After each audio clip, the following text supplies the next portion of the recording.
ప్రపంచ గమనాన్ని అనేక తాత్విక సిద్ధాంతాలు వ్యాఖ్యానించాయి, విశ్లేషించాయి.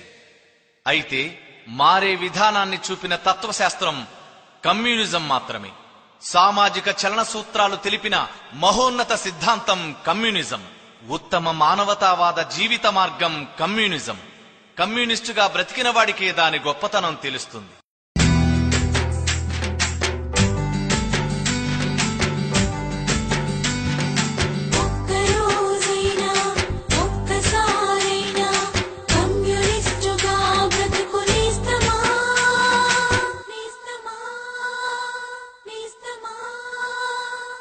ఒక్కరోజైనా ఒక్కసారైనా ఒక్కరోజైనా ఒక్కసారైనా కమ్యూనిస్టుగా బ్రతుకునేస్తమా? ఆ గొప్ప నీకు తెలుస్తుంది మిత్రమా. ఒక్కరోజైనా ఒక్కసారైనా ఒక్కరోజైనా ఒక్కసారైనా కమ్యూనిస్టుగా బ్రతుకునేస్తమా? ఆ గొప్ప నీకు తెలుస్తుంది మిత్రమా. వర్గరహిత స్వర్గమది నేస్తమా.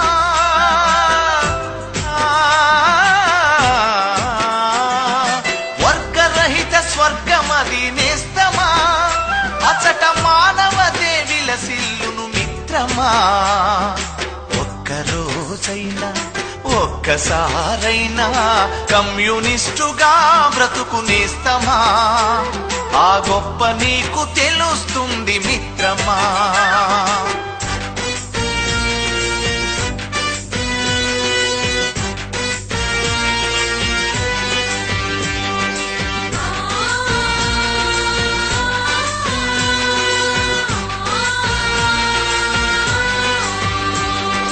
గాయపడ్డ పక్షులకు మందు పూసి మాన్పడం, రాలిపడ్డ పూమొగ్గల సుమమాలగా కూర్చడం,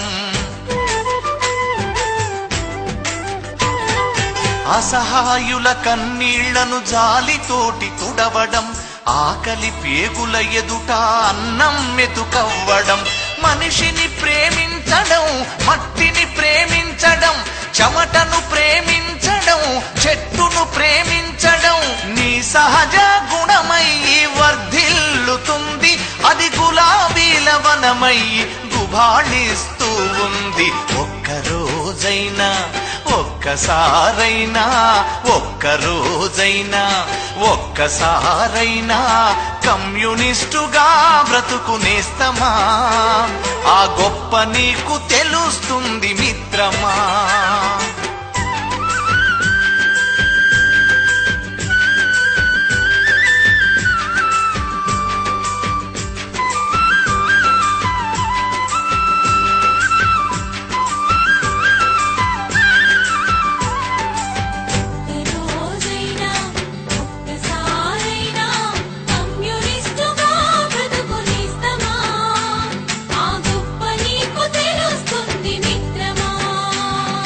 కులమత ద్వేషాలు లేక పవిత్రంగా బ్రతకడం, దయాగుణం మనసు నిండా నింపుకొని మసలడం,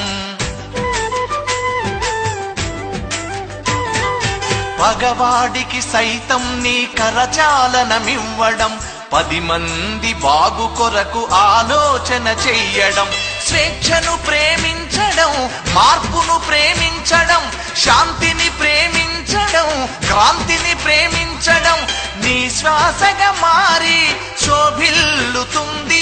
అది అన్నార్తుల ఎదను తాకి ఓదార్పవుతుంది. ఒక్కరోజైనా ఒక్కసారైనా ఒక్కరోజైనా ఒక్కసారైనా కమ్యూనిస్టుగా బ్రతుకునేస్తమా? ఆ గొప్ప నీకు తెలుస్తుంది మిత్రమా. వర్గరహిత స్వర్గమది నేస్తమా.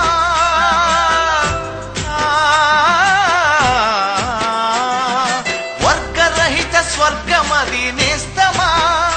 అచట మానవతే విలసిల్లును మిత్రమా. ఒక్కరోజైనా ఒక్కసారైనా కమ్యూనిస్టుగా బ్రతుకునేస్తమా? ఆ గొప్ప నీకు తెలుస్తుంది మిత్రమా. కమ్యూనిస్ట్ కమ్యూనిస్టుగా బ్రతుకునేస్తమా, ఆ గొప్ప నీకు తెలుస్తుంది మిత్రమా. కమ్యూనిస్టుగా బ్రతుకునేస్తమా, ఆ గొప్ప నీకు తెలుస్తుంది